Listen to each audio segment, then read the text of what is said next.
Eustáquio, 15 séculos de uma trajetória. Capítulo 20. Na casa de repouso. Com o auxílio de Nívia, Eustáquio é conduzido novamente à Alvorada Nova, onde passa a estagiar na casa de repouso e, mediante tratamento, transforma o seu perispírito, inicialmente na forma de índio, até retornar à sua anterior aparência. A reencarnação, por ser lei universal de progresso dos seres, possibilita que os espíritos evoluam gradativamente através de inúmeras passagens pelo plano físico. Ora por determinismo do plano superior, ora por livre-arbítrio. O processo de retorno à matéria nunca se detém, e jamais a depuração alcançada pela entidade retrocede, involuindo. No máximo, pode ocorrer a estagnação, o que não deixa de constituir-se um prejuízo ao espírito. Após um extenso percurso pelas instâncias da colônia, estudando, aprimorando-se e aprendendo, Eustáquio está preparado para retornar à carne, reiniciando sua trajetória em outro local distante da França, cenário de seus maiores débitos. As 3 formas básicas de progressão espiritual no tocante às reencarnações pelas quais passa o espírito. Reencarnação-chave. Destina-se aos maiores e mais importantes resgates que se tem a enfrentar. As grandes dívidas acumuladas pelo espírito geralmente encontram-se numa determinada região do globo terrestre e relacionam-se com personalidades específicas.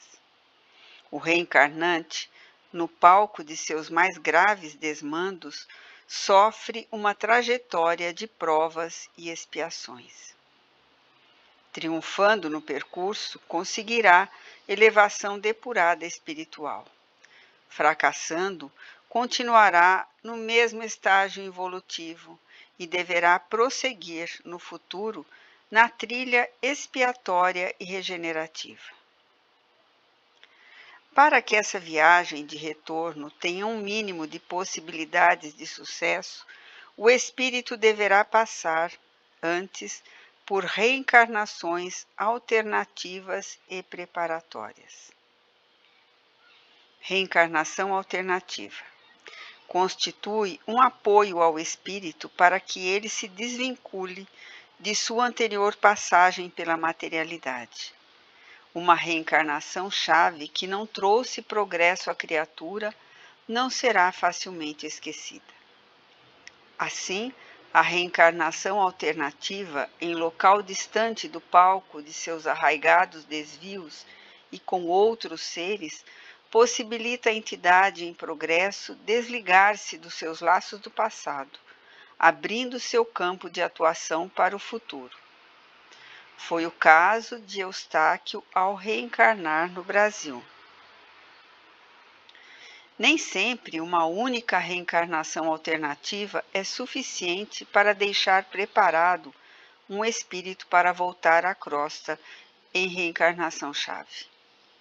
Dependendo, pois, do livre-arbítrio de cada um e de sua força de vontade em ultrapassar obstáculos resignadamente, poderá ou não haver várias reencarnações alternativas.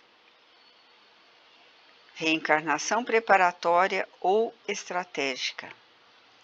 Realizado o estágio da criatura em uma ou mais reencarnações alternativas, o retorno à crosta terrestre deverá preceder a uma reencarnação-chave, denomina-se preparatório.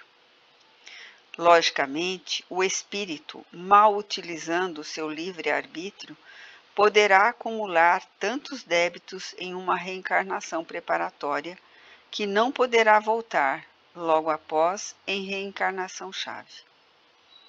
Entretanto, via de regra, quando a entidade atinge a reencarnação preparatória, significa ter alcançado um patamar razoável de evolução que o credencia a um retorno decisivo.